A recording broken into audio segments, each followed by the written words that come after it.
If you want to have a more fulfilling love life, more satisfying relationship with yourself, pay attention to this distinction.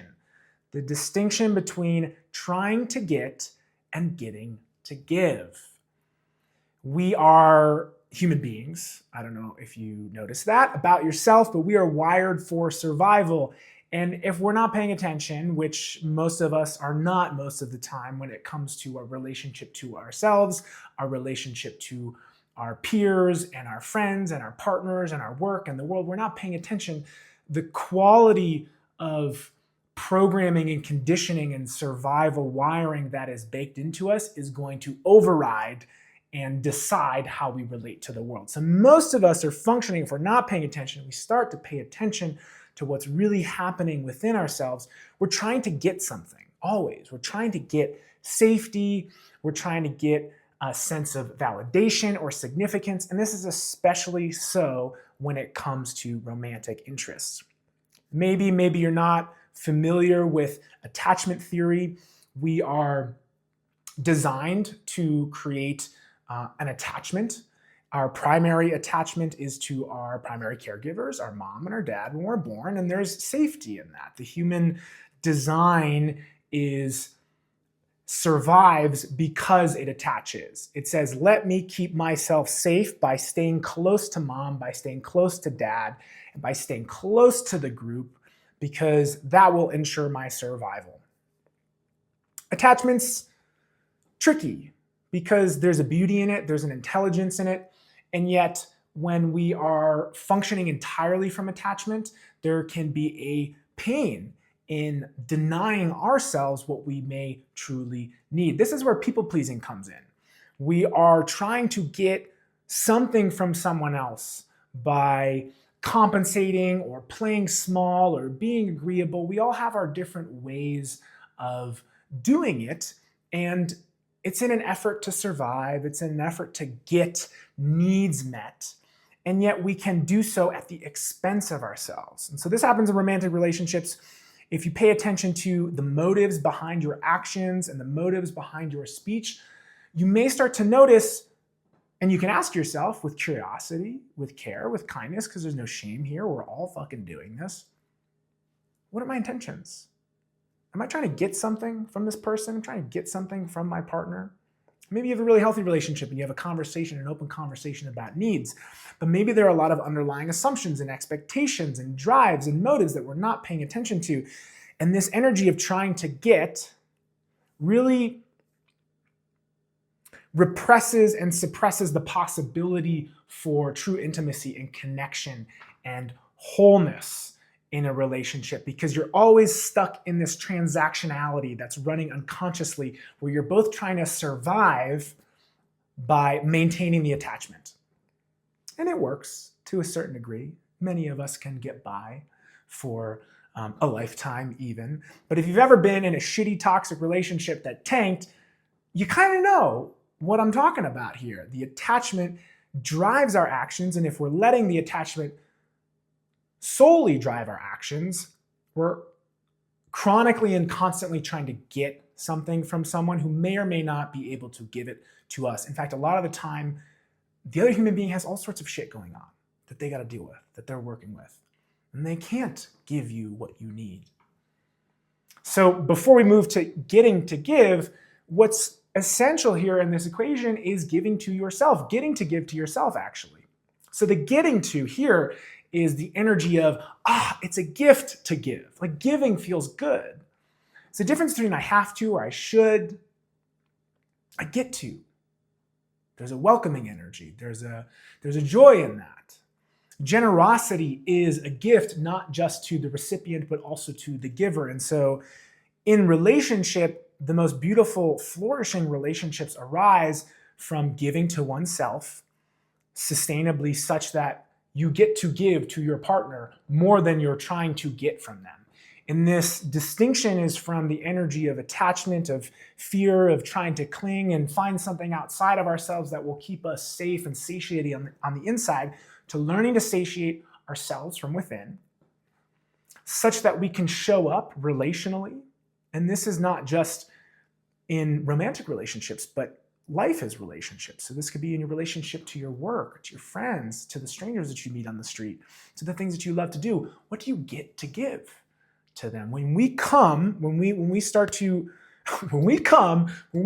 a place of wholeness and fullness, which is a practice, it's a daily practice, it's a learning curve. And if you're interested, subscribe to my channel because I'm going to teach you how to love yourself more fully and deeply on a daily basis so that you can build up this full cup of satiation and fulfillment from which you can give, from which you get to give rather than trying to get. When you fill that cup up and you get to give and you get to show up to your relationships more and more from that place, there's so much beauty and love that truly will flourish from that. But when we're stuck in trying to get, which is a forcing, a fixing, a fear-based energy, and again, there's no shame here because we're all on this journey of figuring it out and evolving out of these just very real and beautiful and intelligently designed survival mechanisms of the ego and the reptilian brain. They've gotten us this far, and yet it's time to move past it. And if you want to move into the territory of a really beautiful love, not just with your partner, with your significant other, but with life and with all your relationships, start to notice the ways in which you are trying to get and ask yourself, what is it that I'm trying to get and how can I give it to myself? And as you start to self-satisfy, self-soothe, self-satiate, fill your own cup up, it becomes less and less your partner's responsibility to do that for you. And this is where we get into fights and conflict and pain and unmet expectations because we're trying to get the other person to make us feel a certain way. And they, like I said, they just can't do that. Of course they can influence, and you should be in a relationship. You get to be in a relationship. I want you to be in a relationship. You should want yourself to be in a relationship where your partner cares about what you want and need. But if we're coming from a place of hurt and emptiness and trying to get that from them so much that it is exhausting to them, that's where we butt heads. That's where we're in conflict over our needs. I gotta get something from you. And the other one's like, I gotta get something from you. And it's like, I don't have it to give to myself, let alone a fucking you. And they're like, I don't have to give it to myself, let alone fucking you. And you're like, well, this sucks. Let's explode. No. Turn around. What am I trying to get? How do I give it to myself? What does it feel like when I give it to myself? And start to notice your cup fill up and there to be room for generosity and love. And that energy of getting to give, and see how that transforms your relationships. See how that transforms your relationship to yourself, most importantly, but your relationships to your loved ones and to life. It's a gift. You're a part of the gift. You're a part of the giving. And of course, you're a part of the receiving too, because when you show up that way, your partner will start to show up that way, or they won't show up that way. And then you'll be like, okay, I'm going to get out of here. I get to get out of here, and I'm going to go get into a relationship where giving is reciprocal. Because you get to receive too. As much as you get to give, givers get to receive. So give. And when you don't have the space to give, notice that. And just be honest with yourself about the tendency to try to get. And also notice how that suffering exists in you. It's painful. It's painful because you're clinging on to, it's like you're chasing the carrot on the stick, like, give it to me, give it to me, give it to me, give it. And I've been there. I've been there so much in my relationships, and I'm still practicing it. This is dawning on me as something to share, not just out loud for you, but out loud for me, and something we start to pay attention to. So notice when you're trying to get, notice how painful that is, not just for you, but in the conflict that it creates in your relationships. Start to take care of yourself. Start to love yourself. Start to give generously to yourself.